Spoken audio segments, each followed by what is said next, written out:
just want to thank everyone for being here. As Dawn said, my name is Bruce Prendergast. I have been in the nonprofit niche for many years now. And we've always enjoyed working with our nonprofit clients and trying to bring them extra value and things we can do to help them out so that they can be better at what they do. Today's presentation, as we've said, is building a better board, and it's a composite. The materials we're going to present to you is a composite of the board source training that both Jack and I have received, our experience serving on boards over the years, and then our experience working with our clients. So that's the background of how we came up with this material. I always like to start a presentation with why. You know, why build a better board? Why does this matter? Now, can the technology work? Slide. Okay, first, some nonprofit economic facts. There are 1.54 million nonprofits registered with the IRS as of 2016. Now, the stats I've got up there are as of 2016. Yes, I could find things more current on the internet, but these stats were from the Center for Nonprofit Statistics. So I felt like these are very good, reliable facts and not just something somebody's thrown up on the internet. The nonprofit sector contributed $1.047 trillion to the U.S. economy in 2016, which is 5.6% of our nation's GDP. Nonprofits required to file with the IRS reported $2.26 trillion in revenues, $5.99 trillion in assets, and nonprofits account for 12.3 million jobs at 10.2% of the private sector employment. Unfortunately, there are no readily available universal measurements of the good that nonprofits do. There's no measurement of lives saved or enhanced, children educated, food that's provided, folks that are housed, jobs that are created, cures that are found. There is no universal way to measure all of that good. And so the point I'm making with this slide is nonprofits are big, nonprofits are important, and nonprofits are unique. And on the next slide is one of the main ways that nonprofits are unique. Nonprofits are unique in the governance aspect. For a for-profit entity, we all know the owners control the company, control the entity. If it's a large corporation, the shareholders control by electing the board of directors. If it's a partnership or a sole proprietorship, well, those individuals control it. The objectives in for-profit governance are profits, increased value, customer satisfaction, employee growth, social goals, things like that. So it's different in the governance of a nonprofit entity is different. You know, who controls it? Well, the board controls it. Well, who's on the board? How do you get board members? How are they chosen? Why are they there? They're not owners. Nobody really owns a nonprofit. So how do I get people on my board? And then the objectives of a nonprofit are more ambiguous. It's about my exempt or my charitable purpose. Well, how do I measure success? How do I tell if I'm doing a good job running that nonprofit? Well, that's up to the board to do. And so the board has a unique role here. It controls the entity. It determines success. It determines objectives. And the success in those objectives are fairly ambiguous. So the next part of my presentation is if I'm going to have a better board, a good nonprofit board, well, what are the characteristics of an effective nonprofit board? And that's really what I'm going to talk about in my section is what are the characteristics of an effective board and a little bit on how do I develop those characteristics in my board. And there certainly could be some characteristics that I'm not thinking of and that I'm forgetting, but based on my experience and what I've seen, I think I've got a fairly comprehensive list here. You might ask yourself, you know, where do I think we stand with respect to my nonprofit on these characteristics? Do I have all of these characteristics? Am I strong in these areas? Is this an area I need to work on? Is this something where we're falling short as a board and as an organization? You might also think, what would the board members say about these characteristics? What would the executive director or the staff, what would the community say about how you measure up against these characteristics? What would their opinion be? And then, like I said, we're going to touch on how to develop these characteristics, and Jack's going to take a deeper dive into these processes. The first one to me for an effective nonprofit board is the board has to be ethical. The organization has to be ethical. Now, this is not a philosophy class, and I'm not going to define ethics with you and try to argue what's the moral good I tried to help my daughter at Tulane do that, and I found out I was not very good at arguing ethics. Fortunately, in the nonprofit world, ethics is a little bit easier to define. Really, what we're looking for in a nonprofit context is ethical means let's do what's best for the nonprofit entity and the community it serves, as opposed to what's best for you personally. And the reason ethics are so important is because without an ethical board, you will have bad public relations. They love to throw nonprofits under the bus. Used to be the newspaper, now it's social media.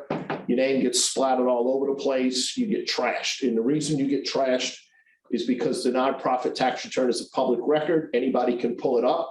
Anybody who knows what they're reading and what they're looking at can quickly pull it apart and find out where you're not acting in an ethical manner. If you have bad public relations, you will have trouble fundraising. You will have trouble getting good people to want to be on your board because it's going to damage their reputation and they don't need the trouble. You're also going to have infighting amongst the boards. The very, very, very few boards I've been associated with where this was an issue, you could feel the tension as soon as you walked in the room in that board meeting, and it was much time spent infighting as it was trying to do anything that was good. It was a long time ago, fortunately. The IRS provides a lot of guidance in the area of ethics, and they make a lot of it very obvious to a reader of the 990, which, as I said, is a public record. So if we go to the next slide, the IRS has published a definition of a conflict of interest policy, and nonprofits should have a conflict of interest policy. The vast majority of nonprofits have, in fact, at this point, adopted a conflict of interest policy. And this is just a set of procedures to identify potential conflicts and to reduce the likelihood that persons in a position of authority may use that authority to receive an inappropriate benefit. And that conflict can arise when a person is in a position as a director, officer, manager, and may benefit from a decision he or she could make. Now, it says inappropriate benefit. So yes, nonprofits compensate their employees, and the rules that determine which reasonable compensation for nonprofits are the same as what determines reasonable compensation for for-profit entities. Sometimes people get confused on it, think, well, this CEO of this nonprofit's making $200,000 a year. Yeah, but they're running $1 billion organization and they got 400 employees, and that's what it takes, and that's what you would pay a for-profit person. And it's the same set of rules. So there's nothing wrong with paying compensation. You've got to pay reasonable compensation to have good people. It's an inappropriate benefit. And what are the policies and procedures you set up to monitor and reduce a true conflict of interest and get to its reasonable compensation? And the IRS actually, on the next slide, actually the IRS in their nonprofit application form 1023 will tell you you should adopt the conflict of interest policy, and here's the types of things we think you should have in your conflict of interest policy. So the IRS is doing everything they can to make this as easy for you as they possibly can. And if you look at some of the key areas in a conflict of interest policy, you should have a policy. It should be one that's tailored to your particular organization. You can go on the internet and find hundreds and hundreds of examples, but you should find the one that works for you. And like we said, the purpose is to identify and monitor and evaluate situations where there are potential conflicts of interest. An interested person, they define what's an interested person. I don't know how the IRS comes up with these terms of interested person. Interesting people would be, I don't know. Basically, I tell clients, if you have to ask if you're an interested person, you are. If you're in a position where you're managing or controlling some aspect of the organization, or you're on the board, if you have to ask, you are an interested person. The definition of a financial interest is extremely broad: a compensation arrangement, an ownership or investment interest in any entity that the organization is doing business with, potential ownership or investment interest in any organization the entity is going to do business with. And this includes direct and indirect relationships. So I can't be on the board of it. If I'm on the board of an organization and they're doing business with my son's company, that's a potential conflict of interest. These rules apply in that particular type of situation. So how do I have a conflict of interest policy? How do I make it work? Well, first is a duty to disclose. In my example, I'd have to tell the executive director, I'd have to tell the board chairperson, I'd have to tell the board, hey, that company you're thinking about hiring, my son's an owner in that business. I've got a duty to disclose it. The board would then meet, gather facts. Well, hey, we're going to use Bruce's son because he's the best in the world at doing this, and his fee is very reasonable, and we think he'll do a great job. Okay, if they do that, that's fine. Or if they find out, hey, Bruce's son is charging 2 times the market rate and really has no experience in this area, we're not using them. So the board has procedures like that to identify. And what they say is the governing body shall determine by majority vote whether the transactional arrangement is in the organization's best interest. That's the conflict of interest policy. Is this in the organization's best interest? And then that board votes without me being present in the room or being able to influence anybody on that decision. And they would vote, and then they would make a record of their proceedings. Hey, we decided to go with Bruce's son or not go with Bruce's son, and here's why, and here's how we document our decision, showing that it was an independent decision that we made. On the next page, you just can't adopt a conflict of interest policy, stick it on the shelf and say, I'm done with it. You're supposed to have an annual statement. So every year, a board member, a trustee, an officer, a director, anybody in a position of influence is supposed to sign off on an annual statement. I'm aware of the organization's conflict of interest policy. I understand my duty to disclose any potential conflicts of interest, and I promise to go ahead and do so. Another part of this is just a periodic review of the conflict of interest policy.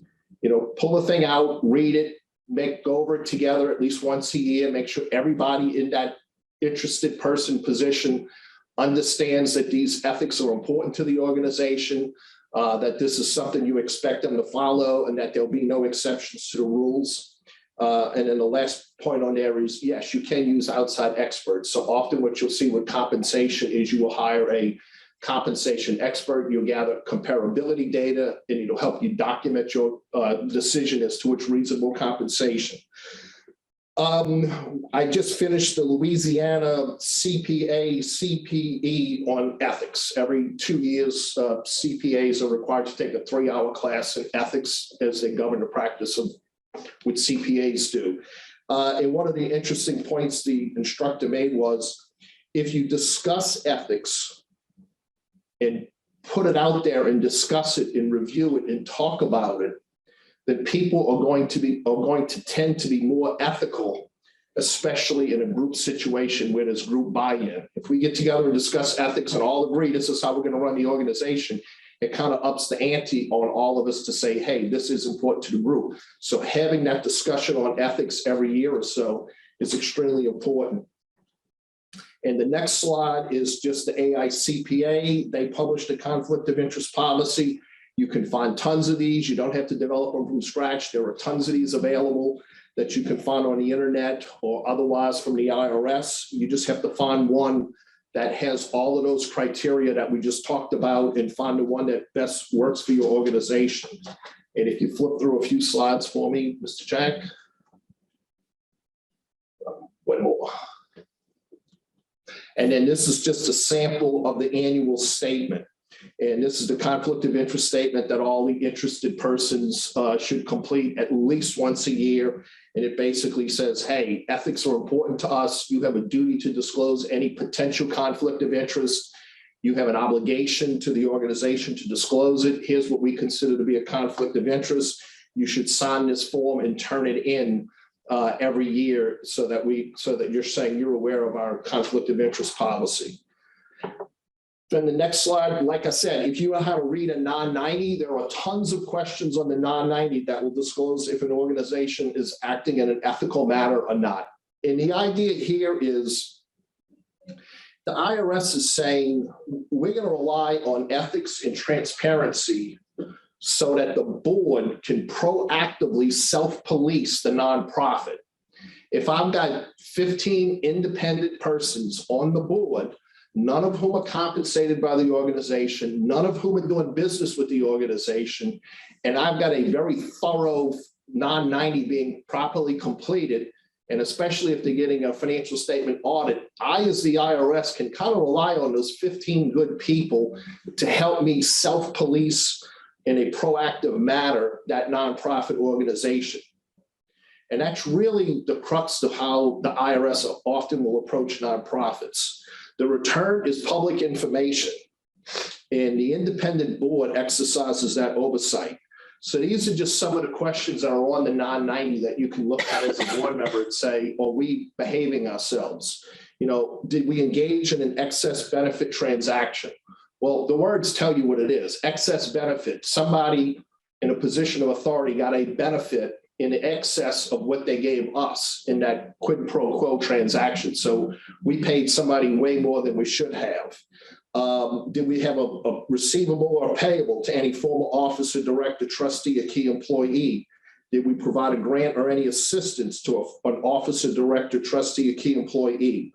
Are we a party to a business transaction with any of those individuals? And it goes on all the way down at the bottom of this page, all the way through family members and entities that are controlled by those individuals. So they're doing a very exhaustive search here.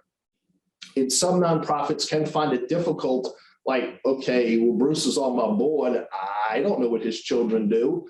I don't know what companies they may have ownership interest in. How the heck am I supposed to know that?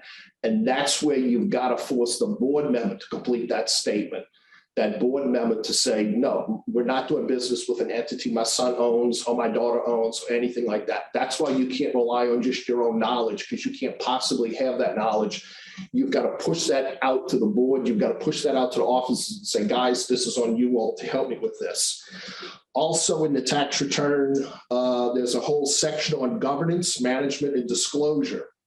Enter the number of voting members of the governing body at the end of the year. The IRS position is, you know, in ethics kind of say, if I have 15 board members and they're all unrelated and none of them are being compensated, I got me 15 independent oversight watchdogs. And if I answer this question, I got 2 board members and it's me and my brother and we're both being paid and we're both officers, I probably got a big potential for abuse there. So that's why the next question is, do any of your officers, directors have family relationships or business relationships with each other? Is this truly 15 independent people all watching each other and doing what's best? Or is this a tight little circle of friends that are here up for some nefarious reason? They go on with, did you document your meetings? And then really the crux of the governance section starts at 11. You're supposed to provide a copy of the 990 to all members of the governing body, and they're supposed to read it, review it, understand it, and say, yes, this is what's going on. We understand it. Proper disclosures have been made. I'm comfortable with being associated with this nonprofit entity. I think it's acting in an ethical manner. The next question, do you have a conflict of interest policy? And then you go on to describe, how do you enforce the conflict of interest policy? Do you have a whistleblower policy, a document retention and destruction policy? And in question 15, do you have a policy for determining compensation? And this is really the crux of how we operate with respect to those interested persons. Does the process include review and approval by independent persons? Is it based on comparability data? What the market says is a fair wage or what the market says is fair compensation? And do we document our decision and our process and how we did that? And then if you are unfortunate enough to answer, yes, I have transactions with interested persons, then there's a whole other schedule you're supposed to fill out as part of the tax return. It's a Schedule L. Next, please.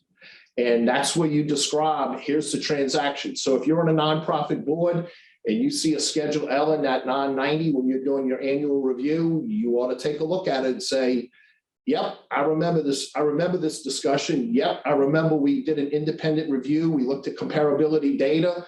We documented our decision, and that's why we decided to hire so-and-so to do X, Y, and Z. I feel good about it. I feel good about the whole public knowing about this, because when this thing hits the internet in a couple of months, the whole world will know about that transaction. And then the next page is just where you go on to describe further details on the transaction involving the interested person. And so, like I said, the idea here is the board, independent board, not being compensated, full disclosure, full transparency is going to help the organization maintain its ethics. And so that ethical board is important for the oversight of the nonprofit, because if the board is not ethical and the board is not transparent, then really what is the organization up to? You know, are they really there to accomplish the exact purpose, or have they got something else that they're more interested in trying to do? All right, we move on to the next characteristic, which I think is just as important as the ethical aspect is my board mission oriented. I want people who are passionate about my mission, passionate about my purpose. When I first got out of school 100 years ago, I joined the nonprofit board. It was a trade association. They manufactured widgets, the mythical device. I had no interest whatsoever in widgets. I didn't really care about widgets. It meant absolutely nothing to me. They were good people. They were nice people, but not my passion. The two boards I have been most involved with over the last few years, Autism Society of Greater New Orleans and Unity for the Homeless. Those are both important issues to me from a personal perspective. So when the opportunity came up to join those boards, I was like, yes, I want to do this. I have a personal stake in the mission of these two organizations. This is something I feel in my heart. I want to be involved. I'm much more motivated. So try to find people who are passionate about the mission going in. Makes life a whole lot easier. They're going to be a lot more active, a lot more involved. If you can't find people who are already passionate, then show them why they should be passionate, either in the candidacy phase to be on the board, or in the orientation phase, or in the onboarding stage of them joining the nonprofit board. Show them, don't just tell them, but show them why the organization's mission is important. And like I said, my second one was Unity for the Homeless. Yeah, most people say, oh, the homeless, so you mean the bums that live under the bridge? Okay, but what if I tell you 90% of the women who are homeless are there because they're the victims of sexual or physical abuse? What if I tell you there are veterans who served our country who are homeless because they're the victims of post-traumatic stress syndrome or concussive brain injury? What if I tell you that 15 to 20% of the people who are homeless suffer from mental illness? Just like you get cancer, well, they're born with a mental illness. There's not a whole hell of a lot they can do about it. What if I tell you that in a city like New Orleans, low-income workers are spending 50, 60% of their salary, of their compensation, just to afford housing, that there is a lack of affordable housing? Suddenly you're a little bit more interested in the mission. Like, maybe these aren't bums living under the bridge. Maybe this is something I should be a little bit more involved in. And so what I'm saying is, whatever your nonprofit's mission is, have some way to get people motivated. Show them the good that you're doing. Let them understand why this matters, and they're going to be a lot more mission-oriented, a lot more passionate.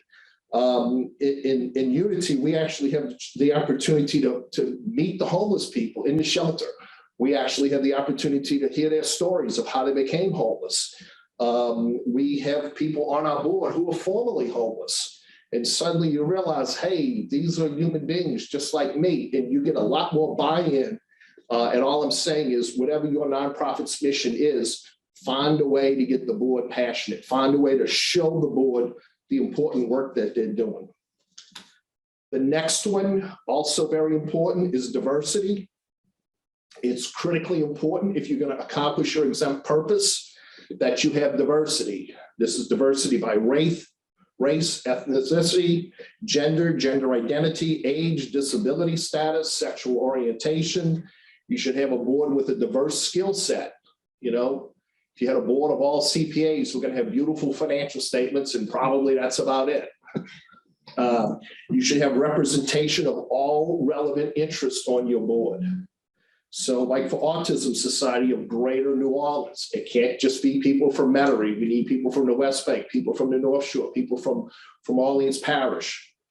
We need people representing everyone on the spectrum, not just one end of the spectrum or the other. Be great if we had a psychologist. Be great if we had some educators. Be great to have some parents of autistic children. Be wonderful to have someone on the spectrum actually on our board. That way, we've got that diversity, we've got that full range of input. I will tell you the greatest example of diversity I saw was at a Unity board meeting. Everybody in the room knows each other. We've been working together for a year or so. I take my spot at the table. I say hello to the gentleman on my left, who I know. I say hello to the gentleman on my right, who I know, because we've been working together for a year. They say hello. We sit down. It's 15 to 20 of us around the table. The meeting starts. And while the chairperson is speaking, I go, this guy was homeless for 10 years. For the last 15, he's had a job. He's had a home. He's a good, productive member of society. But he was living under the bridge. This guy 3 years ago was Rex, the king of Carnival, top level social environment in the city of New Orleans, top level business executive. And I'm sitting in between the two of them. That's diversity. Our next one is excellent ambassadors. We want board members who will spread the message, who will build support in the community. This ties into fundraising. It's important that we educate our board members on our accomplishments so that they can celebrate those accomplishments with others. They can send the message out into the community if they have a full understanding of what the message is and what the accomplishments are that we should all be proud of. So it's important to educate your board so that they can be excellent ambassadors for the organization. My next one is fundraising leaders. This is always important. This is one of the biggest criticisms of executive directors and CEOs of nonprofits is that the board does not do enough to help with fundraising. Some people say you should have a separate fundraising committee. The consensus that I've seen is that no, everyone on the board should have some responsibility for fundraising. You shouldn't be able to just slough this off on a few people and say, I'm done, not my problem. Everybody on the board should have some fundraising involvement. And it really starts with your own personal direct financial support. It's more and more common for nonprofits to say, if you're going to be on our board, we do expect some financial contribution from you in addition to your time and energy. And it should be a meaningful amount for that person. So for somebody, a meaningful amount is $50. For somebody else, a meaningful amount is $1,000, $10,000. It just depends, but it should be a meaningful contribution. And then the board should also assist with building the base, spread the word, build the base, encourage others to give, whether it's through mail, social media, inviting them to events, inviting them to functions, anything you can. So there's all kinds of ways to support the organization with fundraising just by being involved in those, in trying to pull the public in and get the public involved. There's tons of fundraising that it goes on via social media, give NOLA Day, email chains, social media, all that fun stuff. The next important characteristic of an effective board is, does the board provide strategic direction? And again, I need a broad, diverse board representing all relevant interests if I'm going to have a board that can provide strategic direction. It has to be very broad, very diverse. Just as important also for the board to provide strategic direction is I've got to have a good culture on the board. Is the board transparent? Do they have open communication? Are they willing to have conversation and discussion? Are they willing to draw for consensus? Are they willing to ask hard questions? Are they willing to have difficult conversations? I can't have a board of 15 people and 2 people do all the talking and the other 13 sit there and don't say a word except thinking to themselves, this is wrong, this is stupid, this is not what we should be doing. I've got to have a board culture where people feel like they can buy in and speak their mind and contribute. The board should not be looking at day-to-day activities, but it should be looking 6 months out, a year out, 2 years out. Now, on a very small board, there's an exception to this in that if the board doesn't have if the nonprofit doesn't have adequate staff resources, then yeah, some board members might be involved in keeping the books and providing internal controls and helping with day-to-day stuff. But on a larger organization, the board is much more focused on strategic. The board should be spending its time in meetings, not just, okay, we approved the minutes from the last meeting, we approved the treasurer's report. The board should be asking, what's working? What are we doing really well? What's not working? Why is it not working? What unmet needs are there in our charitable community that are going unmet? You know, are we doing everything we're supposed to be doing, or is there a group of people that we're not reaching, we're not helping, relevant to our charitable mission? Are there issues, new opportunities we should be pursuing, the threats we need to be concerned about? It's really the board occasionally ought to do just a good old-fashioned SWOT analysis. Strengths, weaknesses, opportunities, threats. What should we be doing better? The next one is ensure adequate resources. Now, when I say adequate resources, I don't just mean balance sheet assets. I mean resources. So does the entity have the right CEO? Does it have enough staff? Does it have good technology? Does it have adequate training? Do I have a disaster plan if the CEO gets hit by the bus? You know, and not just what's my balance sheet look like, but all of the resources. Do I have training? Do I have technology? Do I have adequate people? Adequate resources. What if there's another COVID-19 and we can't do fundraising in person? Do we have a plan? Last year, in the midst of COVID, we did a couple of sessions on resiliency and nonprofits, and it was all about how does a nonprofit adapt to, hey, let's lock everything down? How do you get through that? What's your resiliency plan? Fairly new is the financial statements. If you have an audit, they now have a footnote that addresses sustainability. Do you have adequate financial resources to survive a short-term financial challenge? At its most basic level, ensure adequate resources means, do we have the resources to accomplish our mission? Do we have a great group of staff and a great CEO, and we could be doing wonderful things for our charitable purpose, but we just don't have the resources to get out there and get it done? And so that's a question we've got to ask ourselves as a board. Do we have adequate resources to do all that we could be doing, or do as much as we possibly could? The next one is financial oversight.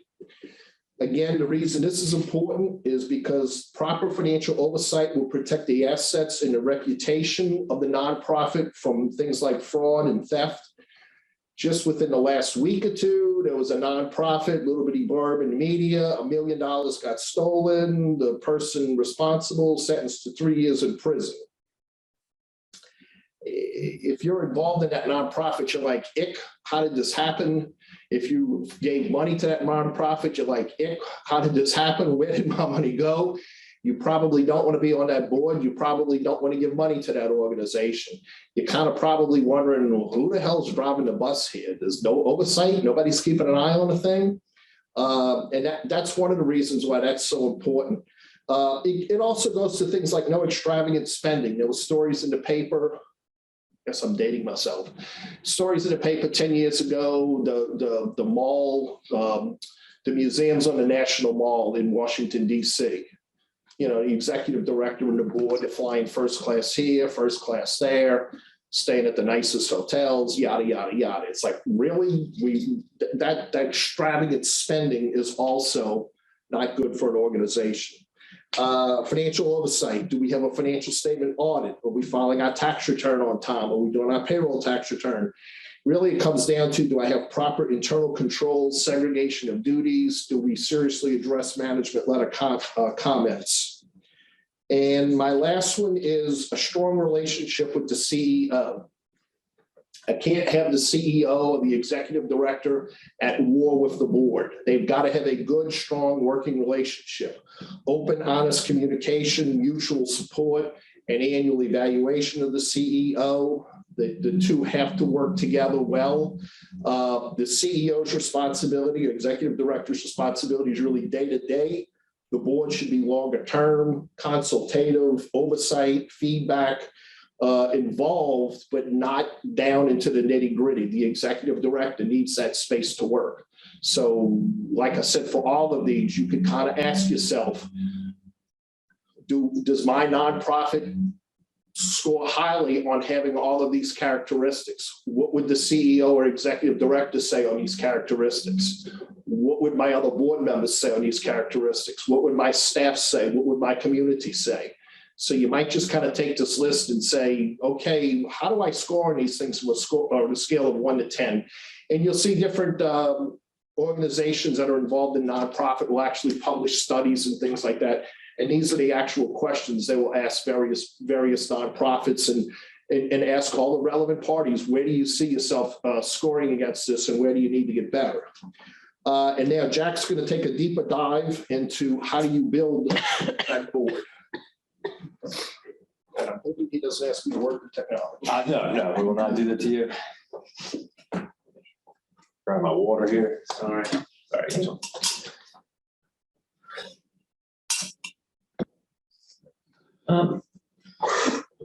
I'm way shorter than Bruce. Look at that. Just a little floating head there.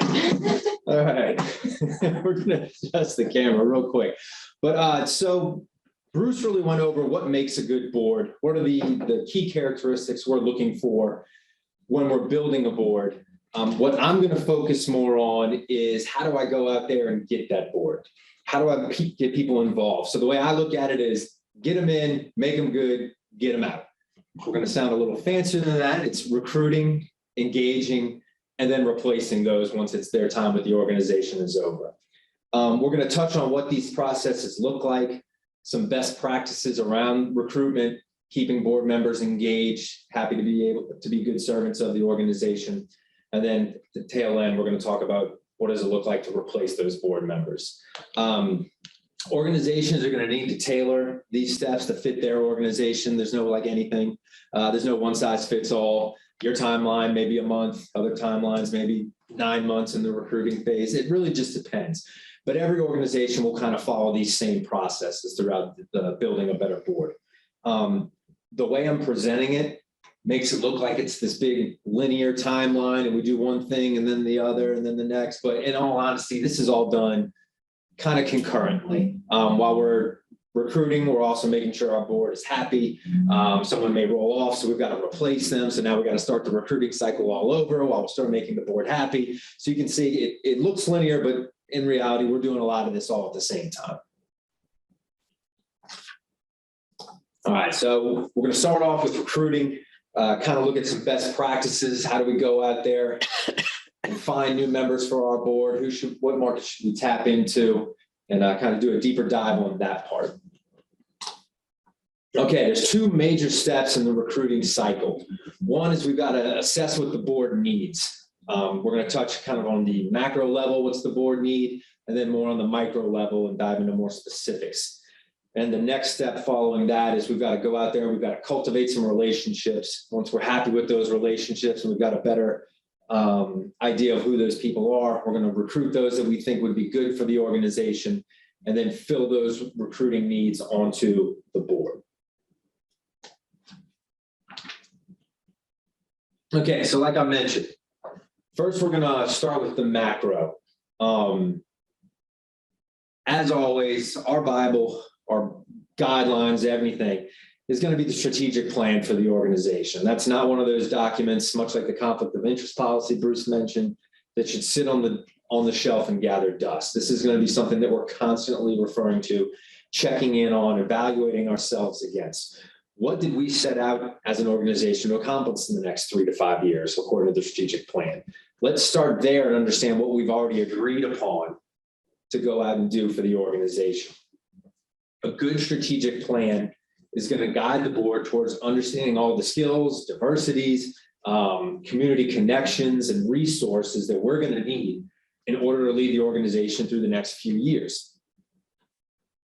Then once we do that, we're going to have to figure out, okay, now we've seen the strategic plan and where we currently measure up. Where's the organization going? Are we going to pivot in any way, shape, or form? Or are we full steam ahead with what we've been doing? Is the direction changing? And if so, are we going to need new members to achieve that new direction? For example, let's say as a board, we've decided in the strategic plan that we're going to need a big marketing push to get in new dollars and get some eyes on the organization. Maybe it's wise that we get a board member on the board that has some sort of communications background, that works for a marketing company, someone we can really tap into who's going to be able to help spearhead this new marketing initiative. Maybe the organization's going through that pivot that I mentioned. Maybe we're shifting gears of what the organization's looking to accomplish. it's probably a good idea to have someone on the board who's a bit more strategic minded, can think big picture and outside of the box. Or if we're pivoting to a new direction, does it make sense to still have some of the current board members that we have? Maybe their programs or their knowledge base isn't needed. Maybe we need to tap into a new type of brain power on the board. These are the kind of conversations that we're going to have when we start identifying what the organization needs. Are members leaving and we need to replace a particular skill set? Always something that we're going to have to be factoring in. You're going to hear myself reference the Leading with Intent reports, both the 2021 and the 2019 reports. That is a report that was put out by Board Source a while ago with the consulting certificates that Bruce and I have. We're given free access, or not free, but access to a bunch of different reports, presentations, all kinds of things and so me and him really did a deep dive into that when coming up with this presentation.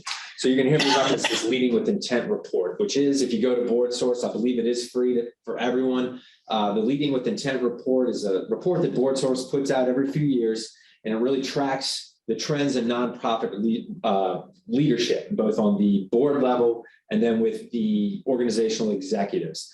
I think the 2021 survey that was recently released surveyed about 1,000 different boards and executives of those boards, and to kind of do a deep dive. What does the board think is important for an organization? What does the executive director think that's important for the organization? And then how do each of those think they stack up against that? And then how do they think their counterparts stack up against that? So it's a very honest approach to this. If you read some of the results, you can see that these people took the questionnaire very seriously. And if executives were not happy with where the board was going, they were very clear within the survey. So it's a really good read if you're in the space. So I highly recommend Board Source. All their resources are very informative. I read them constantly. So if you haven't dived into that, please feel free. The 2021 Leading with Intent report states that boards feel that they're disconnected from the communities and the people they serve. Half of the CEOs that were surveyed said they did not have the right board members to establish trust with the communities that they serve. And only a third of the board said that it places a high priority of knowledge of the community they serve with their board members. And only 28% of those boards put a high priority on having someone from within the community they serve on that board. So almost across the board, we see a huge disconnect there. And so this last dot that I have is extremely important. Do we have someone on the board that's keeping us connected with the communities that we serve, whether through actual representation or someone that has an established relationship with that community? To me, just hearing those numbers that I kind of spewed out there, it's a clear signal that the board and the organization are not having a true partnership with the communities they serve. So if you are thinking of your own boards, your own committees, and this may ring a little true with you, when you're doing your needs assessment, we're identifying the future needs of the board. That's the time to really put your arms around that problem and see if it can be addressed with who we're cultivating and who we're recruiting to be our future board members. So now we're talking about what the board needs are. What are those needed skills that we have that we need to address? And there's two big categories when it comes to skills. The first one is, what are the must-have skills that all board members need to have? And Bruce kind of touched on some of those best practices.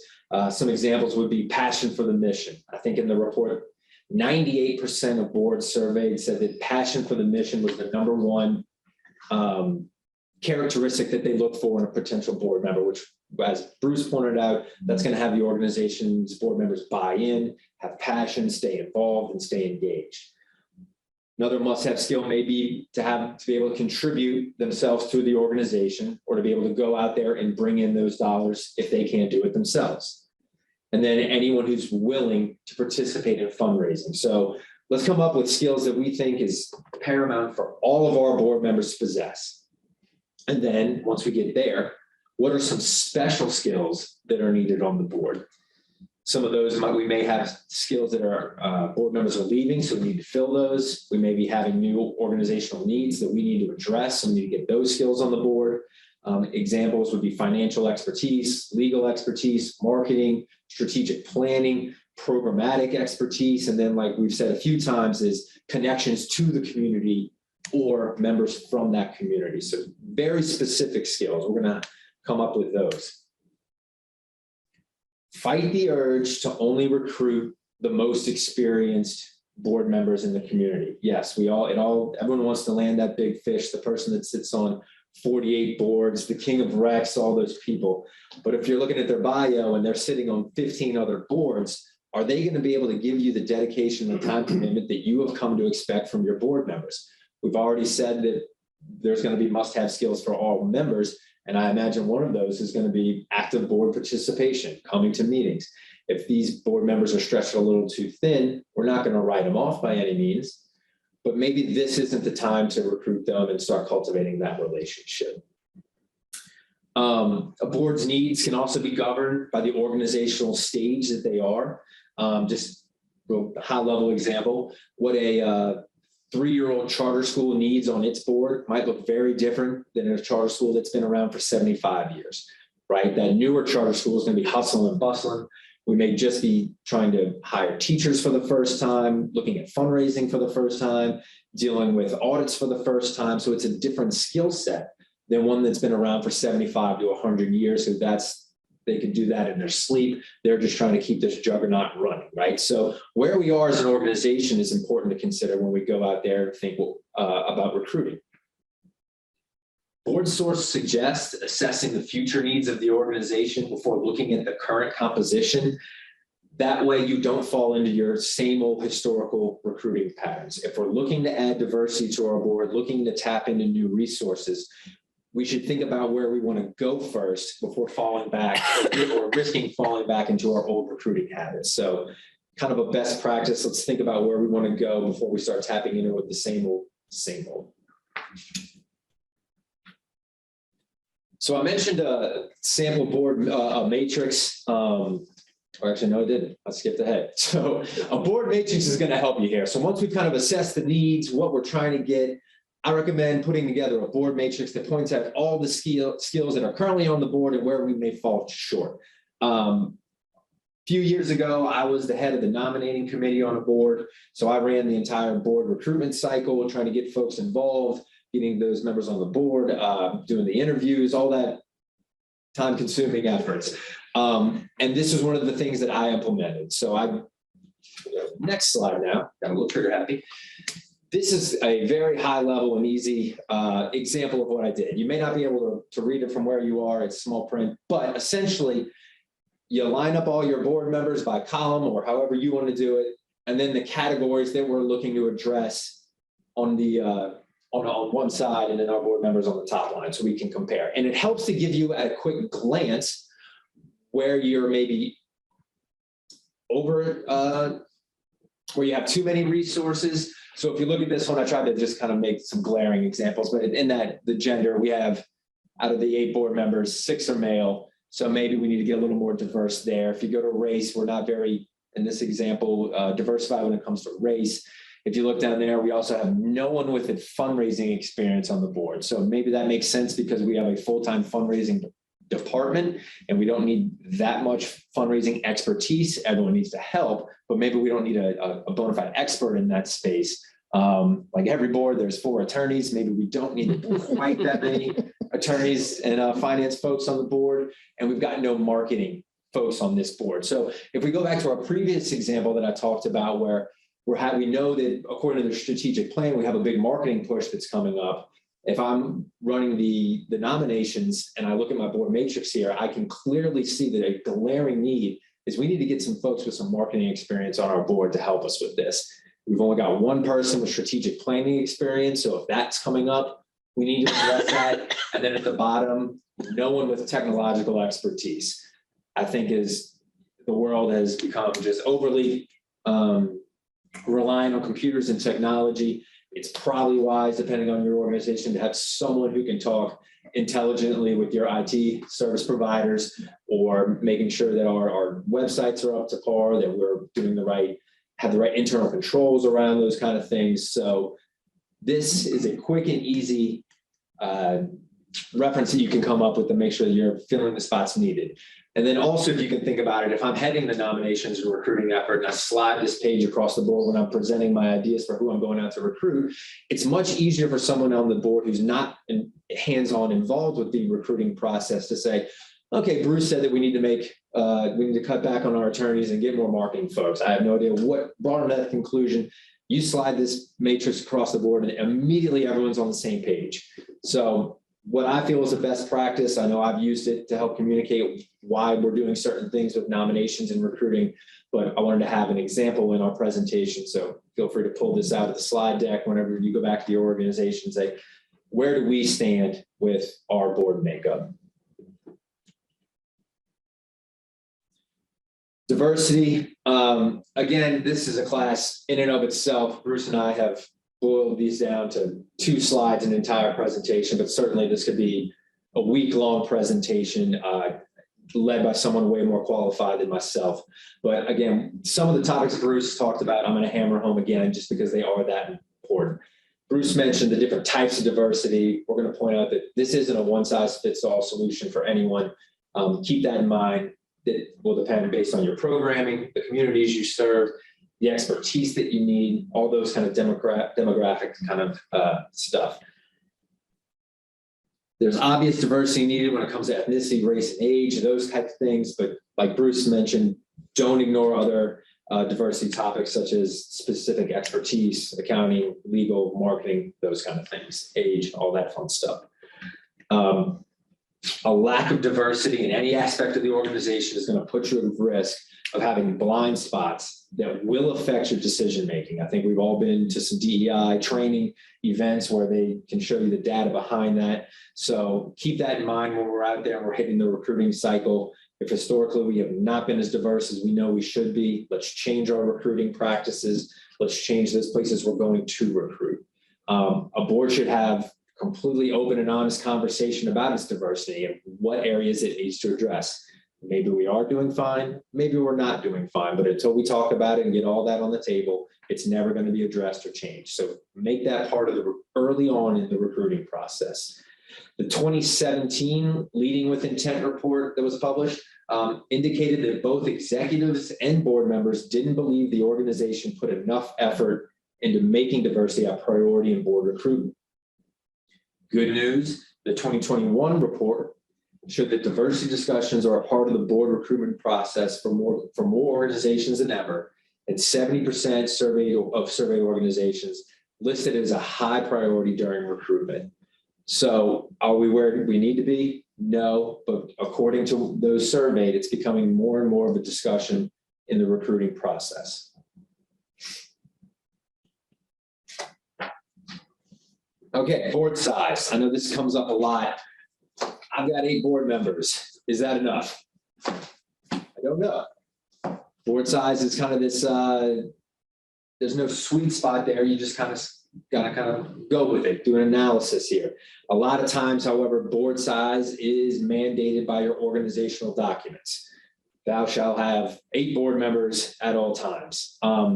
If that is the case and your organizational documents declare a very specific number of board members, be wary, because you could have something like Dawn's on my board, her husband gets transferred to Toledo, Dawn leaves in 2 weeks, and now you're sent in an inopportune time during the year to go and have to go out there and replace a board member immediately so that you're in compliance with your organizational documents. So an unnecessary headache that can be prevented if perhaps your organizational documents list a range of board members. Maybe you have 6 to 10 board members at all time. 8's our sweet spot, but just in case an emergency happens and we have to, and someone leaves or 2 people leaves, we're still in compliance. Or if we accidentally recruit more than or we find someone that is so good we want to throw them on the board, we're not limited to a specific size of the organization. And really, the ideal board size depends on what the board is tasked to achieve. So Bruce mentioned earlier, what if I have a board that has 6 board members and we've got 1 employee? Well, that board's going to be, we may have to have more board members because we only have 1 employee within the organization. What if I have an organization that has 1,000 employees? Maybe I don't need as many board members. Maybe we address it in a different way. So what your organization, the size, its level of expertise, where you are in the organizational cycle. Like I mentioned with that charter school example, are we a young charter school, or are we this juggernaut that's still churning, that's been churning and burning for 100 years? So think of that when you're trying to figure out what the best board size is. Right now, average board size, according to Board Source, is 15 members. That's pretty on the nose. I kind of went through my client list recently, and really it kind of falls in that 8 to 15 board members is typically what I see, but by no means is that a best practice or anything. It just happens to be what, over the years, those particular organizations found fit them best. Let's say we have some great folks that we've found for the board, but we don't want to add any more board members. It will make the meetings too cumbersome, or there could be any wide variety of reasons why we wouldn't do that. One suggestion is to supplement your board with advisory groups. These can be as formal or as informal as you want. They can meet as regularly or irregularly as you want. Maybe it's only when a certain issue comes up, we tap into these advisory groups, but it's a great way to keep folks that we value at the organization engaged, feel like they still have a little bit of skin in the game. It's a good place to put potential board members that really buy into the organization more. It's a great place to park board members that have rolled off, but that we still love. So when considering board size and you feel like you're getting a little hamstrung by your organizational documents or historical precedent, always remember that we can supplement those boards with advisory groups that can help the board out.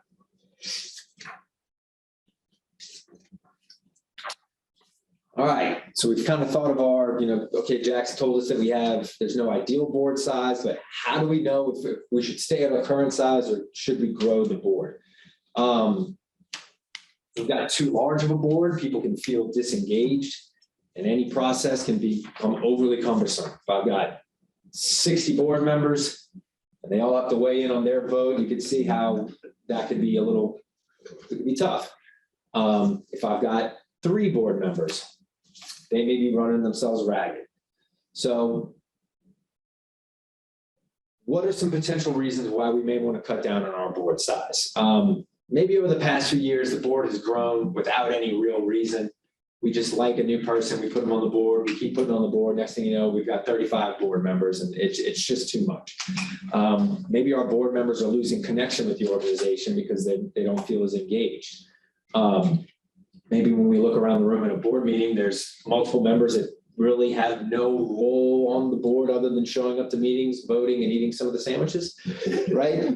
So there could be a wide variety of reasons to downsize, but those are just some good examples that the board should talk about when it's thinking about recruiting the next board and building up that perfect board. And then why would we need to expand? Maybe we're an early stage organization and we keep seeing holes that we need to fill on the board. Maybe I look around the room and everyone is baggy-eyed, they're tired, their hair's not combed, they're just clearly burnt out, right? Maybe we're missing a particular area of expertise. We keep mentioning that strategic plan. We know that we're starting a new initiative, a new program. We need to get someone on that board, but everyone on the board currently is good and we don't want to replace any of them. We've got leeway in our organizational documents. Let's throw someone else on the board that has that missing area of expertise. And then fundraising. Maybe you have an organization where the board is the main fundraiser and we just need additional help getting ties into the community and accessing more resources. Also depends on, is the board truly a working board? Maybe we only have one employee and that executive director already has enough on their hands. So the board's got to roll up their sleeves and get dirty. So we need more seats at the table so that work can be distributed a little more even. Okay, so we've had all these conversations about where is the organization going? What do we need? We filled out our board matrix. We see the glaring holes. We know that we need to diversify our board. We know we're either expanding or shrinking our board. We know what we need to go out and get. Now, how do we go out there and get it? What do those steps look like? How do we go out there and cultivate and recruit those relationships? So really it's 3 parts. It's cultivating, it's recruiting, and then it's evaluating the folks that we have spent the time recruiting. Once the board's on the same page for what we need to go forward with the cultivation process, right? Cultivation is the ongoing process of developing relationships with potential board members. It's making sure that folks know what the organization is doing. Effective cultivation involves the entire organization. That should be the board, staff, executives, former board members, communities that are impacted by the organization, volunteers, and even major donors. Because each layer that I just described that surrounds the organization can help tell a unique story or share their experience with prospects. What one prospect that we're cultivating a relationship with finds interesting, another may not. And we want to make sure that the right people are talking to the right folks that we're trying to cultivate those relationships with. Don't shy away from including staff, but they should not be the sole recruiters, right? Their input's necessary because of their importance, because of the importance of their relationship with the board. And they also have important contacts in the community, and they'll also be closely affected, but really it's all hands on deck. It's all those folks that I've already previously mentioned. And while it's also tempting to let the executive director, CEO, that person be the one that spearheads recruiting, you also want to be careful with that for a different reason. If your ED is the one who's spearheading all the recruiting and really is cherry picking all the board members, you could get the impression that maybe he or she is just getting yes men or women on the board. We don't any longer have that true board independence that we like to see with an organization. And, at that point, who's really driving the ship? Who's looking out for the best interest? Is that executive director stack the board with folks that are only going to kind of listen to what they have to say? So again, everyone should have input in the cultivation process. They should be involved, but let's kind of limit it to those board members and those folks really doing the bulk of the work there. So now we've begun the cultivation process. What are we doing? We're out here, we're shaking hands, we're kissing babies, we're making sure people understand the organization, but what am I doing with all this information and these names of people that are these business cards that I'm collecting out there in the community? Well, what we're going to do is we're going to establish a prospect pool. All right. So who should be consulted to help us with this prospect pool? Kind of the same people who are going to be involved in the entire process itself. Your board members, current and former, board members of other nonprofits. Maybe we've got some good relationships with other nonprofits that we work hand in hand with. Maybe they have some contacts that they think would be very well suited for our organization. Colleagues, CEO, and the executive staff. Where are we going to look as an organization? We're going to look at the current board initially. But like I've said, if we're looking to diversify and change what we're doing as an organization, it's going to be important that we expand our typical talent pools that we're looking to cultivate. Some good places to start are obviously just board contacts, professional contacts, colleagues, that kind of thing. But feel free to look at professional associations, religious institutions, corporate outreach programs. If there's a big Fortune 500 company in your community, there's a good chance they've got some sort of volunteerism program in their organization. Reach out to them. Local colleges, there's always, if we're looking to hit a certain age demographic that's 18 to 25, probably a good place to start is where all those 18 to 25-year-olds are gathering, right? So let's look at those local colleges, local businesses, key clubs, trade associations, business leagues, all these folks, they're also trying to get out there and network as well. So it could be a mutual benefit to everyone. And then again, I've said this about 15 times, but it's also good to look into the communities receiving the assistance. I think Bruce's example was perfect. We had a formerly homeless person on his particular board. Who better to look out for the organization than someone that has lived that experience? And what a better salesperson, face of the community, than someone who has been there and lived that life, right? We consider, obviously, like we had said, community leaders and executives, those kind of people that sit on every single board. But don't ignore those young emerging leaders. Maybe there's someone who has never sat on a board before, but has a strong passion for your organization, or someone who has access to an entire demographic that you're trying to bring into the organization. Look at major donors, current and past volunteers, those that can tell good stories about the organization, who have obviously already established that they have a love and a passion for your organization because they're given through money or through time as a volunteer. And again, you're going to get tired of me saying it, those that have benefited from the organization's services, right? Okay. So now we're having we understand this pool, we're trying to get more people together. Let's hold some events, right? And don't think that these need to be these huge blowout events that we're spending a lot of money on. Make them informal. The whole purpose of them is to get out there and educate folks on the organization and to gauge this person's potential interest in becoming more involved with the organization. These events should be approached with an educational mindset. Here's what we do. Here's a pamphlet that summarizes all of our programs. If you're interested, here's my contact information. Here's someone else's contact information. Introduce those people to multiple persons that are involved with the organization. It's kind of a feeling out game, right? Is this person going to want to spend more time with us? Or are we going to want to spend more time with them? Let's see. And then where are we going to, if we're doing more than just shaking hands and going through the normal channels and we want to let people, the entire community know that we're looking for good board members, where can we announce this? Think about news releases, obviously the organizational website, other websites. Social media is more powerful than ever these days, making sure you're hitting, Instagram, Facebook, Twitter, and I'm sure there's a dozen other that I don't even know about yet that my kids or some of the younger staff here could tell you about. Local media as well. And then there's also, there's online services that can help you find talent.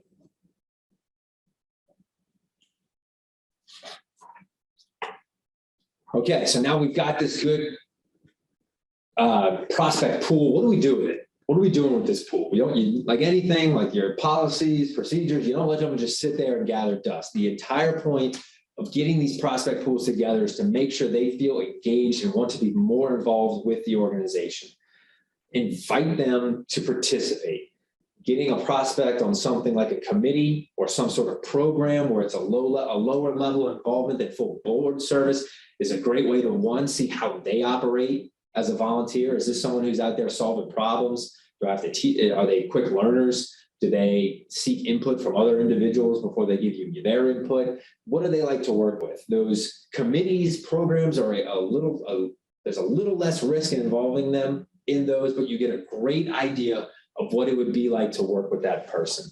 It helps both you and the prospect feel out each other's working styles. So we can kind of in this informal way, get a better idea of what it'd be like working with them. Regularly communicate with your prospect pool. Come up with some sort of game plan with getting information out to them, whether it's emails and newsletters, blog posts, links to news articles. Hey, I don't know if you saw, we were on NOLA.com recently for our ribbon cutting ceremony. Just thought you would find this interesting. Or, hey, Susan, I know that you said you were, really had a passion for fundraising events. Here's our latest gala and the numbers we did. Hope to see you there soon, or hope you had a good time there. Just anything that makes them know that you're thinking about them and want to keep them involved with the organization. Patience is key, right? So a lot of this is going to be the long play. We're just letting them know we're thinking about them. We're letting them know that we're still interested, and here's all the great things we're doing. Really good candidates, like all of us, probably have a lot going on in their personal and professional life. So while they may not be able to commit to your organization now, don't let that be too discouraging. Yes, we want them now, but the long play, right? Constantly keep them in the loop and just be patient. Eventually, they may roll off a few other boards.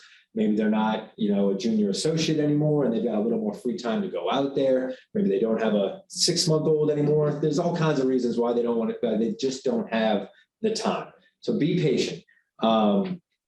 Keep the iron hot, as they say, and don't let them forget about the organization. So when that time is right, a well-timed email, blog post, text, call, anything, if it's timed right, it could ignite that fire for them now that they have the time. This is a continual process too.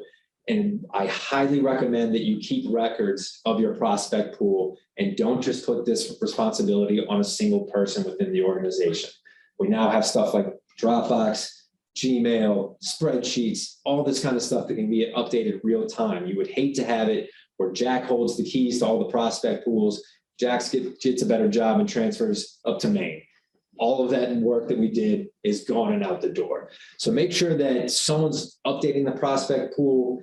If you've got this big database of the prospects you're trying to get, keep track of when we've last touched base with them, what were their interests, so that we can kind of specially tailor our reach outs to them. And again, this does seem like a lot of work, and yes, it is, but getting good qualified board members on your board will not only make your board better, it'll protect the organization. So yes, it's a lot of work, but it's worth it in the long run. So divide and conquer, have patience, and just know that this is doing good work for the greater good of the organization. Okay, now we've got this great recruitment. We've got this great pool that we've established. We're reaching out. And Susan mentions a little bit, you know what, I'm really loving what's going on. I'm a little more interested than I used to be.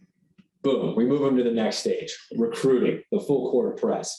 Now we're coming up to nominations, and we want to get them in front of other members and get them interviewed to see if they are going to be a good potential fit for the board and if they're interested, right? So once we've cultivated that good pool, let's make the press for individuals that we want to get on the board, hold interviews, and make a final assessment on them, right?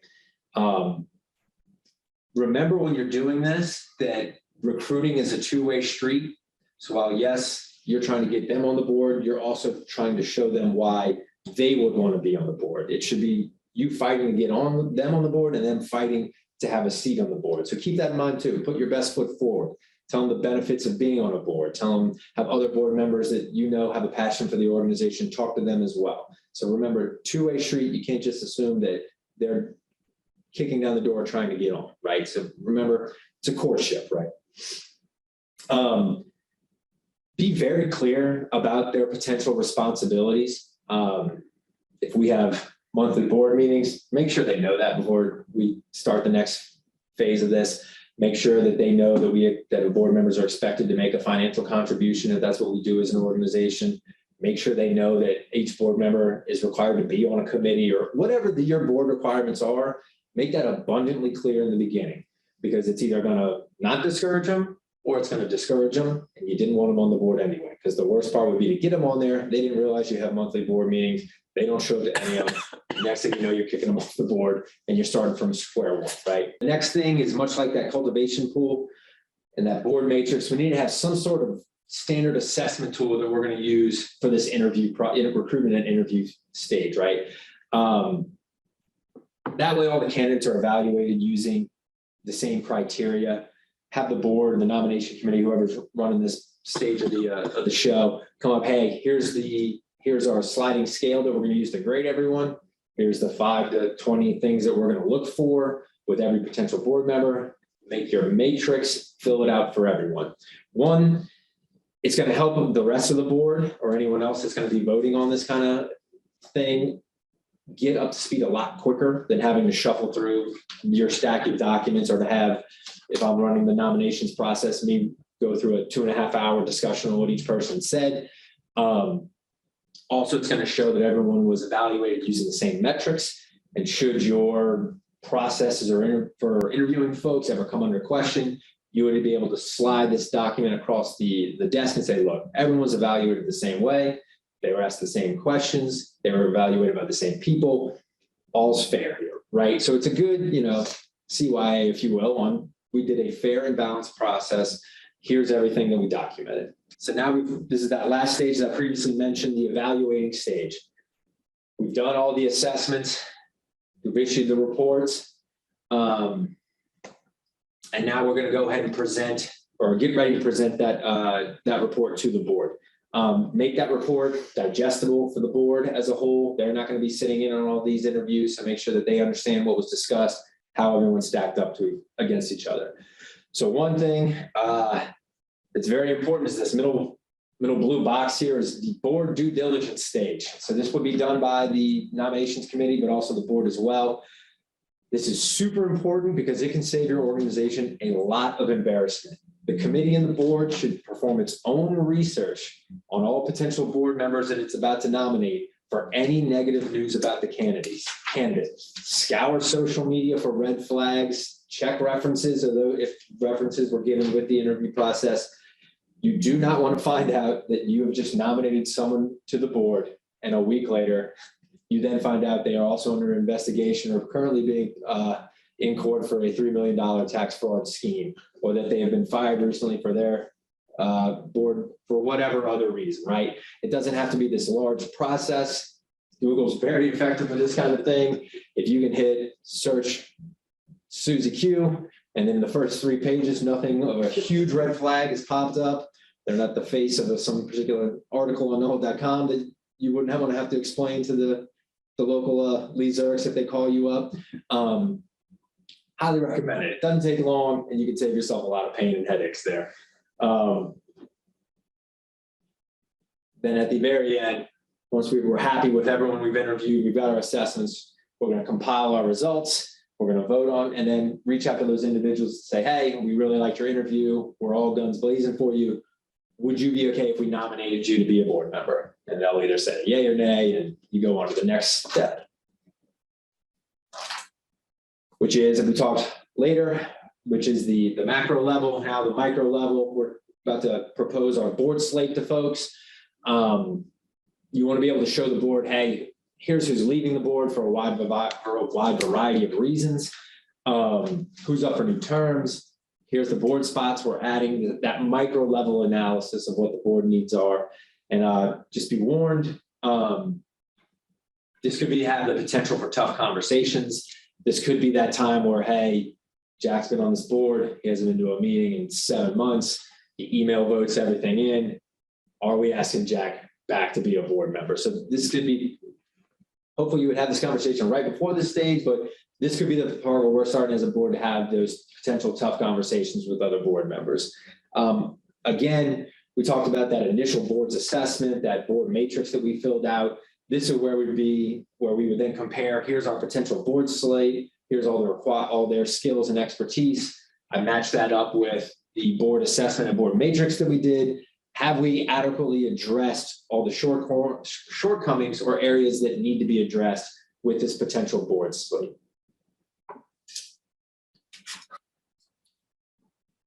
And then that super easy final step, we're just nominating and then going through whatever official processes we have as a board to get those board members, that final board slate presented and elected. That next step, the new member outreach, is critical because it begins a smooth transition. It's an opportunity to show how excited you are to have Mr. Bruce on your board. Let him know that we're excited, we're engaged, tell him, hey, here's when board orientation is, here's a meeting schedule, all that kind of fun stuff. Kind of a best practice is to let them know in writing and then have them confirm that they accept in writing as well for your documents. All right, so now we're in the make them good stage, that engaging stage. Bruce touched on some of the things that makes an effective board. So we're going to kind of talk about, okay, how do we make sure that all our board members are up to par with what Bruce had presented earlier? How do we keep an active board member, a new board member engaged, feeling part of this new group that they're involved? I've got Joe, who's been on the board for 7 years. How do I make sure he still has that same fire and passion with the board? So we're going to go over some best practices in that area. Orientation. Establishing some sort of policy that makes board orientation mandatory will go a long way to strengthening your board performance, especially if this board orientation program is a solid one and has the full backing of the board. Your goal with this is easy. It's just to get new members up to speed on stuff that you think is important for the organization. It really eliminates the need for those board members to learn on the fly. You'd hate to have this super talented board members come in and just be completely bewildered with what's going on in the boardroom for the first 4 to 5 meetings. So let's get them in there as early as possible. Let's get them up to speed. And that way, all of our board members, the new board members, can operate uniformly from day one. We understand what's going on. We know what to look for. We know who to reach out to. Okay, so part of that board orientation is going to be a board handbook. And so I've committed the cardinal sin when it comes to PowerPoints. And I've thrown 48 lines of information onto one slide. I did it. I had a reason. My idea was that you'd be able to pull out this slide, and when you go back to your organization, say, what do we give folks that are just getting onto the board? Here's some stuff that we just heard about that's best practice. Are we doing all of these? If we're not doing them, do we have a good reason why? But I have found that what really efficient organizations give out, what I've tried to give out on boards that I was a part of, and even what Board Source themselves has said is a good practice for board handbooks, it was all the same. So just real high level, it's best if you do this before that board orientation, give them a chance to digest this at first. That way they can kind of come with questions that they have. Hey, I read this. What does this really mean? So ideally it goes before, but Don't let a super awesome board handbook replace board orientation itself. So you can have the best document in the world, but don't let it'll never replace that face-to-face interaction, getting to meet team members, beginning to establish that friendship, that bond from day one. High level board member directories. Who else is on the board with me? Who do I reach out to? Do they like email? Do they like cell phones? What do they do professionally? That kind of thing. Roles and responsibilities for all board members. And probably you want to know the higher level executives, what are they in charge of if I need to reach out to someone for any specific reason. Those organizational documents that Bruce covered a long time ago, or seems like a long time ago, but that's going to be your conflict of interest policy. If we've got any kind of document retention policy, any of that stuff, we're going to make sure that they have access to that immediately. Definitely include the latest strategic plan, especially if it's something new. They've got to know what they're buying into, what they should be charged with doing. If they're coming in year 2 of a 5-year strategic plan, they need to get up to speed with that. They need to know what lenses they're going to be looking through all the decisions of the organization. List of programs, what do we do as an organization? That's always good to have. Important financial documents, throw in the latest audit, the 990, those policies, staff list, we kind of said that already, and then board calendar. I think it's a good idea to throw in recent board meeting minutes. What has the board been talking about the last 2 to 3? You don't have to do a year's worth, but hey, this is what's come up. Give them a chance to kind of know, oh, I saw this was going to be addressed at the next meeting that I'll be attending. So just kind of get them more, they feel like they're a part of something already. And then especially is common acronyms and terms that the board uses. It's like alphabet soup for most people's first board meeting. I remember when I was my first board meeting with the Young Leadership Council, and I was super excited to get in there and involved. It was the first board I was ever a part of. And they talked about Watts for the first 45 minutes of this meeting. And I'm sitting there and I'm like, what is Watts? I'm Googling on my phone. I'm trying to figure out, like, I have no idea what they're talking about. Well, it took until I had a friend on the board and called him after. I was like, what did we talk about for the first hour? I have no idea. And he was like, Watts, Wednesday at the Square. And I was like, that would have helped, right? So I immediately, instead of spending 45 minutes panicking that I was an idiot, I could have jumped in immediately and said, Watts, I know what that means now. Or if there's certain things in an educational, I remember I was on a charter school board and they talked about BESI a lot. It's just nice to know from the beginning that's short for something else. So it just makes them feel like they're not lost completely. Also, if you could do this electronically, it's a lot easier. One, you'll save money on paper. It's a lot easier to update a Word document with board members and pull out PDFs of board minutes than having to reprint and rebind stuff. And you're going to save your staff a lot of hassle and headache, and they won't curse your name every time they have to assemble one of these things. Okay, so who's going to be on this board orientation? Should at least have the board chair, the executive director, and some representatives from the governance committee or someone similar who spearheaded the nominations process. It's real important to have leadership there because it helps illustrate to the new members the different roles and responsibilities, helps put faces to names, come up with, kind of establish personalities, that kind of thing. I recommend inviting current board members as well. It's never a bad idea to have a refresher.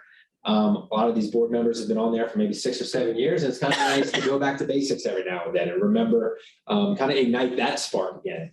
They also can add context to all this stuff. Here's a reason why the conflict of interest policy is so important. This is how it got us out of trouble. Someone questioned the transaction we had. We slid across a PDF that we had put together documenting why it wasn't an issue. That problem went away. It's kind of, so it adds real life examples, helps them establish a relationship with those new and the current board members right off the bat. It's a little more intimate setting, so you're not going to have all 25 board members if you have that many board members. So a little less intense, a little less intimidating. Don't feel the need to hold this all at once. If it's a highly technical organization that's running, you really have to cover a lot of stuff. Maybe you break it up into multiple sessions. Maybe some of it's done remotely. Maybe some of it's done, in person. And then always, if you can have it at the organization's headquarters, that's ideal. Give them a walk through some of the programs you're running. We've got a soup kitchen or something, have them walk through the soup kitchen, meet those people, meet those who are receiving the benefits, something they can immediately, tug on their own heart. And then what are we going to cover in this? Pretty self-explanatory. What do we do? What's our history? Strategic plan? Where are we going? Here's a high-level overview of the finances. What's our structure? What are you charged with as a board member? and what are the operations of the organization. So basically all those documents we covered, we're just gonna, at a high level, cover that with our new board members. And then I also suggest establishing some sort of mentoring program. Board orientation is only going to cover so much. A lot of it's dry. Your eyes can tend to glaze over if it's the 6-hour session. We're going over the in-depth aspects of a conflict of interest policy, right? So sometimes a mentoring program can be a little more informal. Help kickstart relationships and get members to fully buy in. These can last any amount of time. So when I was a member of the YLC, we had a board mentoring program, and it lasted anywhere from 6 to 12 months, depending on how quick the person got up to speed. But I know with one particular individual, I reached out to them before their first board meeting. I just had a simple cup of coffee for 45 minutes, and I said, hey, you're going to hear Watts. This is what it means. All right, we're going to save you some embarrassment. But that's the kind of stuff, real easy stuff to cover. What do people wear to board meetings? A lot of times it's stuff that they don't want to know. What do I bring? Are people all on laptops? What's do we follow Robert's Rules of Orders when it comes to running a meeting? These are the kind of stuff that sometimes people are embarrassed to ask, but if they know all that stuff on the front end, it'll do a lot to have them buy into the organization from the jump. Anything you can do to get that discomfort out of the room for a new board member, I highly recommend. You can also talk about stuff, setting clear expectations. This is what we expect as a board member. What do you want with this mentoring program? And then that way you can hold each other accountable to make sure it's an effective mentoring program. And then I recommend after their first meeting, have a reach out, make sure their mentor is saying, hey, all right, you sat in there for the first 2 hours. What'd you think? This could be a very good teaching opportunity for those more experienced board members, because a lot of times if you've got an entire board that's been on there for 6 years, they're just they're in a groove, right? And most meetings operate in the same way, the same stuff's covered. So getting these fresh perspectives in there could be a great teaching moment for those more experienced boards. Like, hey, all the other boards I've ever been on do this. How come we don't? You could, well, I didn't know that was a thing, right? So it's a chance for both sides to learn. So think of it that way. This is a two-way street, like any good relationship. Okay, so another way we're going to make sure that our new board members are involved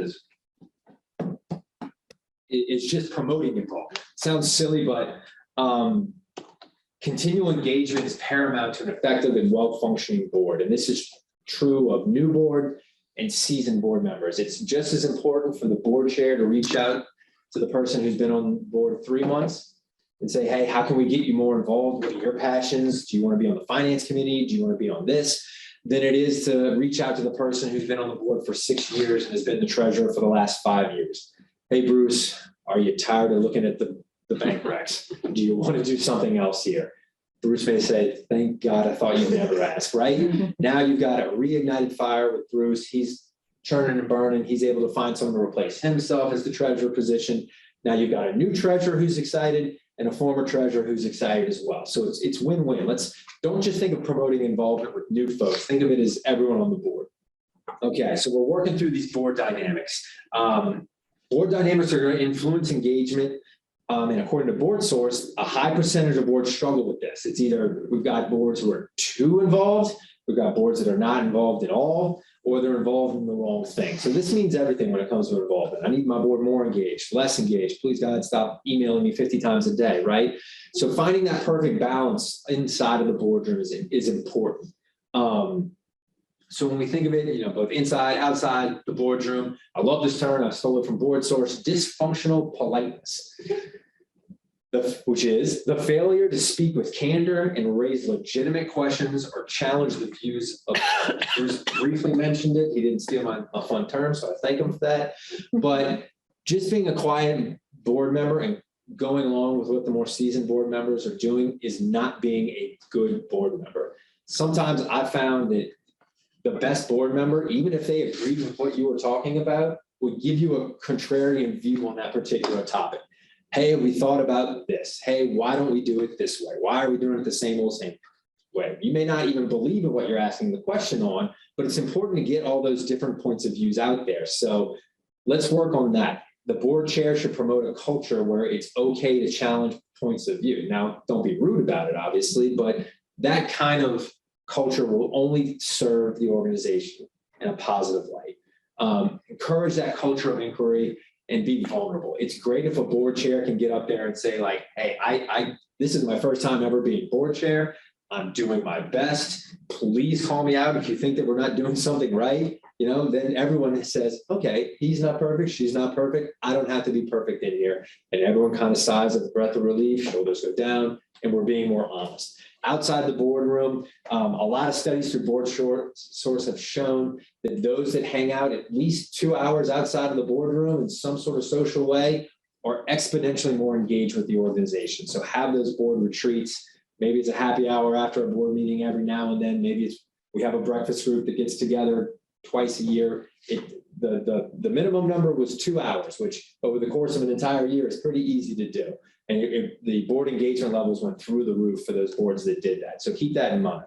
The engagement strategies, invite members to participate, get everyone involved, get them on committees, task force. If they're not going to be one of those board officers, make sure that they're on something.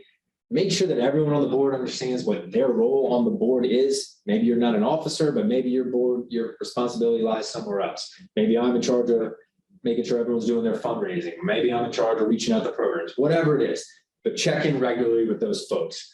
And then also keep those board members engaged through retreats. Also, as a board chair, it's your responsibility to make sure there aren't only a few voices dominating that boardroom discussion. If you do see that, it is the perfect opportunity for you to call on someone else and have someone else input. One of Bruce's favorite terms, speak power, speak truth to authority. Make sure that you're that person on there that's saying, hey, we're only hearing from the same 2 people every single meeting.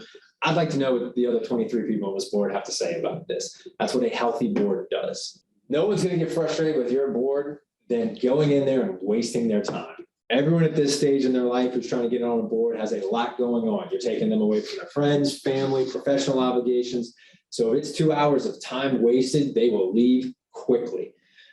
Make sure that there is a clear purpose and a goal of every meeting. Make sure that that's clearly communicated. Here's what we're covering. Here's what we're trying to accomplish. You may not get all of that done, but if people know why they're showing up, they're going to be more engaged. Like Bruce said, let's spend more time on strategic issues, less time on reports. We don't need to approve the prior minutes for 45 minutes and rehash everything. Consent agendas are a great way to eliminate all that kind of stuff that gets mailed out before. It covers a lot of that administrative stuff. You get in there and say, does anyone have any questions? Most of the time that gets vetted out pre-meeting, and that stuff, usually it's just one person has a question that can be handled through an email and not through 10 minutes of discussion because everyone feels like they need to weigh in, right? So you can see where that can get frustrated. So consider if you don't use consent agendas to implement those, and then set time at the end or at any point for questions and discussions. And then board education is huge. If I show up to imagine showing up to a meeting, and every meeting you know that you're going to learn something new, that my opinion will be valued at every meeting, and that my meeting will be effective, and it's not wasting my time. You will speed through red lights to get through that meeting, as opposed to sitting in the parking lot banging your head on the steering wheel because you're about to, right? So if I'm running a board, if I'm thinking about what I'm going to look like when I do a board, when I'm running these things, that's what you want. I want to learn something. I want to have my opinion valued, and I want to feel like we accomplished something at the end of the day, right? So try to set up some sort of education component to each meeting. That could either be, hey, I'm the board treasurer, and I'm going to talk to you why the 990 is important. Hey, I'm the legal counsel for the board. I'm going to talk to you why the conflict of interest policy is important. I'm going to have someone come in and talk to y'all about DEI. Maybe it's an outsourced teacher. I'm going to have a fundraising expert come in and give their opinion on this. It doesn't have to be just the organization. Maybe we just have someone who is one of the recipients of our programs come in and say, hey, here's how y'all's programs affected my life. What do they call it? Mission moments, I think is the common phrase for that. I remember I was on the first meeting for a charter school board. They had 2 kids come in and talk about how this alternative school got them an opportunity to go to college. And I have never been more fired up to sit there and go through board minutes than after knowing, okay, if I do my job, people like that get to go to college that never would have had the opportunity. Have those kind of little time, doesn't have to be long, 5 minutes, 10 minutes, but you will get buy-in at the end of every meeting. So keep that in mind when coming up with your meeting structure. And then the final section for this is evaluation.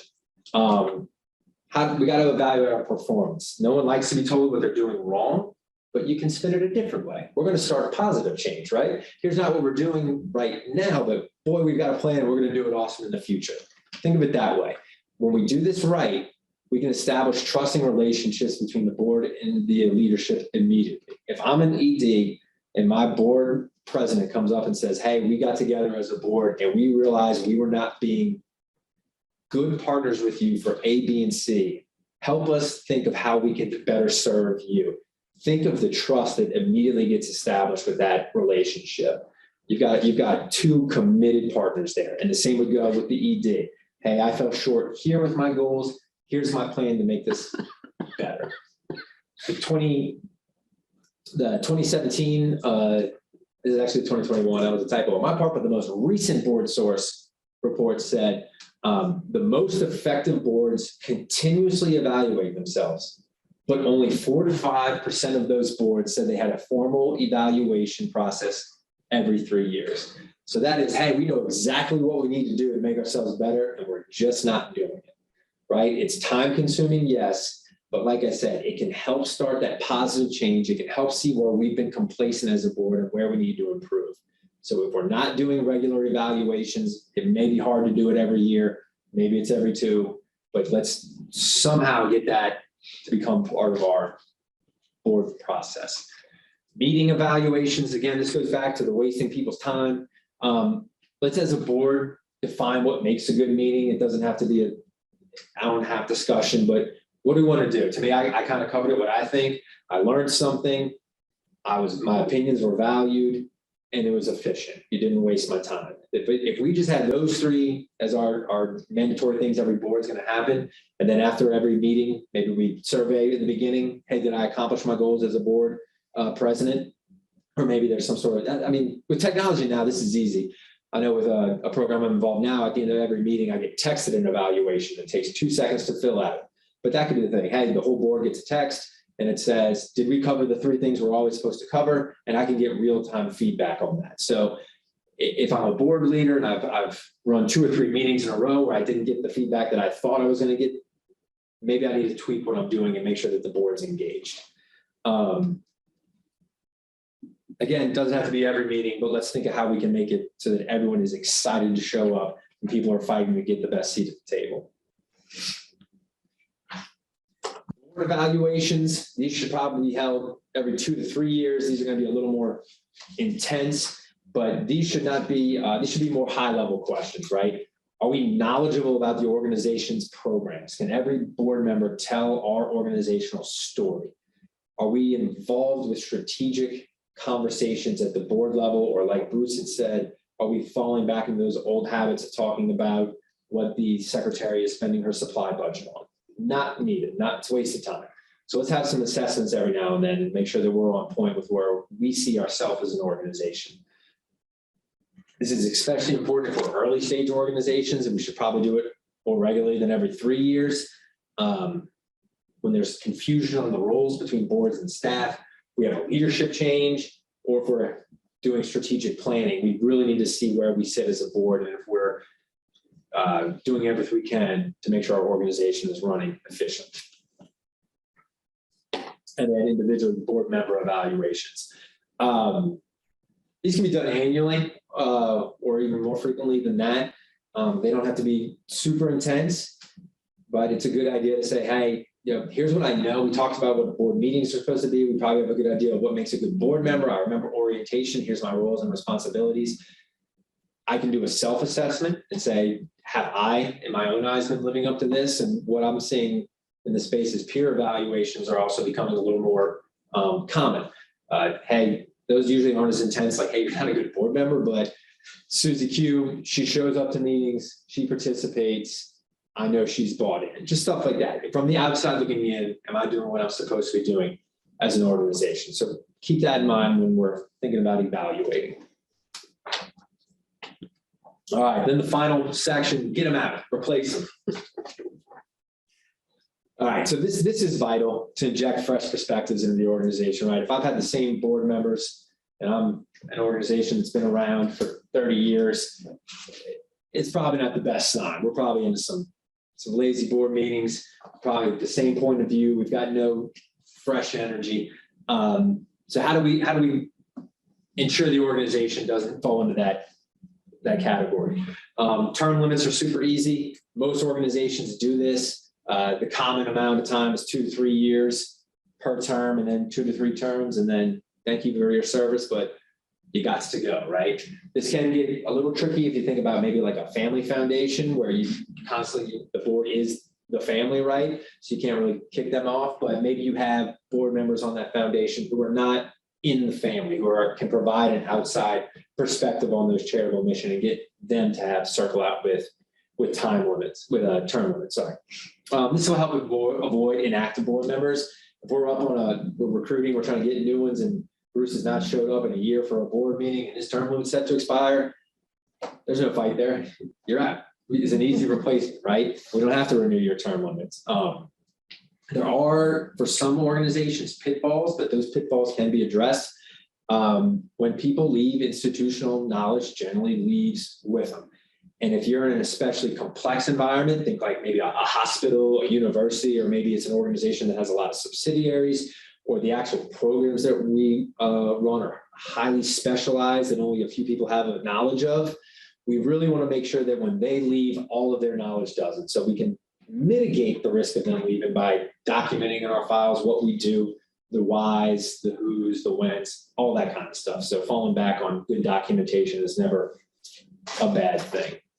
Removing board members, this is typically done by the board chair. There's 2 categories: non-adversarial. Your term is up, you got to go. But Bruce, you've been such a key person on this board for many years. We'd love it if you could stay on in some ex officio role or some advisory capacity. We have a committee that we think you'd be great on. We know you love the organization. Would you consider parking there? Then you still have a great partner, ambassador for the organization, but you've got new fresh eyes in that governance role. And then the obvious one is removing adversarial folks. It's important because a dysfunctional board will just grind your organization to a halt. We're not kicking people out because they speak truth to power, like Bruce likes to say, and they're asking those opposing views. But if they are creating a toxic working environment for the board as a whole, you have to protect the organization and have those tough conversations. If that ever comes up in your organization, consult the bylaws. Don't just do anything willy-nilly, obviously. Look at council, see what your options are. But if you're feeling like you're moving into that area, I highly recommend you address it sooner rather than later, because you would hate for one bad board member to make it so 5 really good board members leave. Go through all the sources. I'm not reading that, but that concludes our presentation. Thank you all so much for coming. We appreciate having you all. Thank Hope you. to see you at our next event.